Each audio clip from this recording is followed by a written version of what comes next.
Guys, സൂക്ഷ്മദർശിനി എന്ന് പറഞ്ഞ സിനിമ കണ്ടിരിക്കുകയാണ്. Directed by MC Jithin. പുള്ളി മുമ്പ് ചെയ്ത പടം നോൺസെൻസ് എന്ന് പറഞ്ഞ പടമായിരുന്നു. റിനോഷ് വർജൊക്കെ ഉള്ള അത് എനിക്ക് ഭയങ്കര ഇഷ്ടപ്പെട്ട ഒരു സിനിമയാണ്. ഭയങ്കര ഫീല് പടമായിരുന്നത്. പ്രൊഡ്യൂസ്ഡ് ബൈ നമ്മുടെ 2 സിനിമാറ്റോഗ്രാഫേഴ്സാണ് ഇത് പ്രൊഡ്യൂസ് ചെയ്തേക്കണേ. സമീർ തായർ ഡയറക്ടറും കൂടിയാണ്. ബട്ട് ഹീസ് എന്താ പറയുക, വളരെ അറിയപ്പെടുന്നത് പുള്ളീൻ്റെ കുറേ നല്ല നല്ല ചിത്രീകരണത്തിന് പറഞ്ഞിട്ടാണ്. സമീർ തായറാൻ, ഷൈജു ഖാലിദ്, പിന്നീട് AV അനൂപും ഉണ്ട് പ്രൊഡക്ഷനിൽ. മ്യൂസിക് ബൈ ക്രിസ്റ്റോ സേവിയറും. കിട്ടില്ല മ്യൂസിക്, ഒരു രക്ഷയില്ല. മ്യൂസിക് നമ്മളെ പടത്തിനെ അങ്ങ് അപ്ലിഫ്റ്റ് ചെയ്ത് അവിടെയാണ് നിർത്തിയിരുന്നത്. അത് നമുക്ക് എടുത്തിങ്ങനെ പറയാൻ പറ്റും, അവിടെ കൊള്ളാം ഇവിടെ കൊള്ളാം എന്നൊക്കെ പറയണ ആ ഒരു രീതിയിലുള്ള മ്യൂസിക്, കിടില music. Screenplay by Libin TB. അതും പറയാം, സ്ക്രീൻ പ്ലേയിലേക്കൊക്കെ വരുന്നേ ഉള്ളൂ. Cinematography by Sharan Velayudhan. നല്ല നല്ല അത്യാവശ്യം എന്താ പറയുക, നല്ല ക്വാളിറ്റി പിക്ചറൈസേഷൻ ആയിരുന്നു. Edited by Chaman Chacko. മച്ചാനറിയാമല്ലോ, സ്ഥിരം പണിയാണ്. അഭിനയിച്ചിരിക്കുന്നവർ നസ്രിയ നസീം, ബേസിൽ ജോസഫ്. എനിക്ക് വളരെ ഇഷ്ടപ്പെട്ട 2 നടനും നടിയാണ്. അതിൽ നസ്രിയൻ്റെ ഒക്കെ കുറച്ച് പടങ്ങളൊക്കെ നമുക്ക് കാണാൻ പറ്റുള്ളൂ. ഇനിയും ഭേദമല്ലേ പടം വന്ന് ട്രാൻസാ. മറ്റേ ജേക്കബ് ഗ്രിഗോറിൻ്റെ മറ്റേ വാഴക്കല്യാണത്തിൻ്റെ പടത്തിൽ ചെറിയൊരു പോർഷനിൽ നസ്രിയ ഉണ്ടായിരുന്നു. അതിന് മുമ്പത്തെ പടങ്ങളാണെങ്കിലും എനിക്ക് നസ്രിയൻ്റെ പടങ്ങളെല്ലാം ഭയങ്കര ഇഷ്ടമാണ്. ഞാൻ എല്ലാം ഇടയ്ക്കിടയ്ക്ക് ഇരുന്ന് റീവാച്ച് ചെയ്യാറുള്ള, എസ്പെഷ്യലി വംശജോഷന. പിന്നെ ദീപക് പറമ്പോളുണ്ട്, സിദ്ധാർത്ഥ് വേദനുണ്ട്, പിന്നെ മറ്റൊരു അമ്മച്ചിയുണ്ട്. അമ്മച്ചിൻ്റെ പേരെന്തായിരുന്നു, കുറേ സിനിമയിലൊക്കെ ഉണ്ട് പുള്ളിക്കാരി. ആ ചേച്ചീൻ്റെ പേരെന്തായിരുന്നു എന്ന് എനിക്ക് അവരുടെ പേരറിഞ്ഞൂടാ. ഓക്കെ, വേറെ കുറച്ച് പേരുണ്ട്. നമുക്ക് നമ്മുടെ പ്രേമലൂരൊക്കെ ഉള്ള അഖില പുള്ളിക്കാരി ഉണ്ട്. മെറിൻ ഫിലിപ്പിൽ പുള്ളിക്കാരിയുണ്ട്. പിന്നീട് ആരാണ്, രോമാഞ്ചത്തിലെ ആവേശത്തിലൊക്കെ ഉള്ള പൂജ മോഹൻ, അങ്ങനെ എന്തോണം അവരുടെ പേര്. ഇതൊക്കെ ഞാൻ എടുത്തു പറഞ്ഞതെന്ന് വെച്ചാൽ പൂജ മോഹൻ രാജ്, ഇവരൊക്കെ നല്ല രീതിയിൽ ചെയ്തു പോയിട്ടുണ്ട്. പിന്നെ കോട്ടയം രമേശനുണ്ട്. അങ്ങനെ അത്യാവശ്യം നല്ലൊരു താരനിരയിൽ വന്നിരിക്കുന്ന ഒരു സിനിമയാണ്. കൊള്ളാം, എനിക്കിഷ്ടപ്പെട്ട്.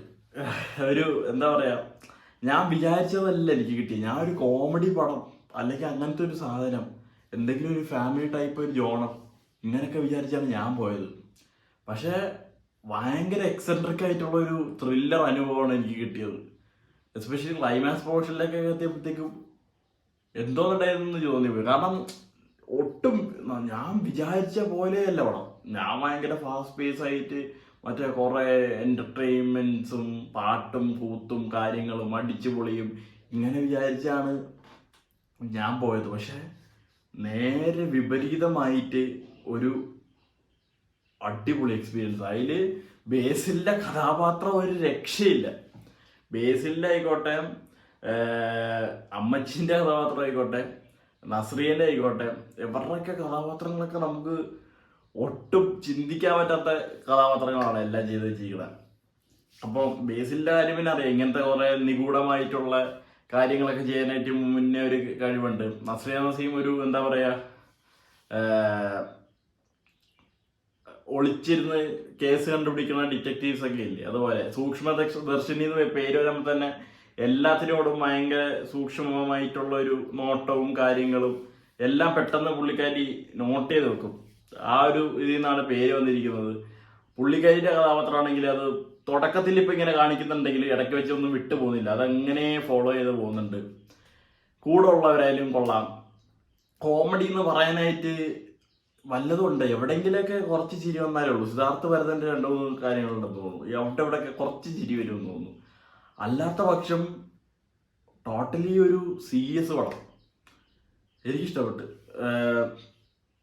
ഇതിലൊരു മെയിനൊരു കോർ കണ്ടന്റ് പോലത്തെ ഒരു സാധനം കാണുമ്പോൾ ചിലപ്പോൾ ചിലർക്കൊന്നും ഇഷ്ടപ്പെടില്ല.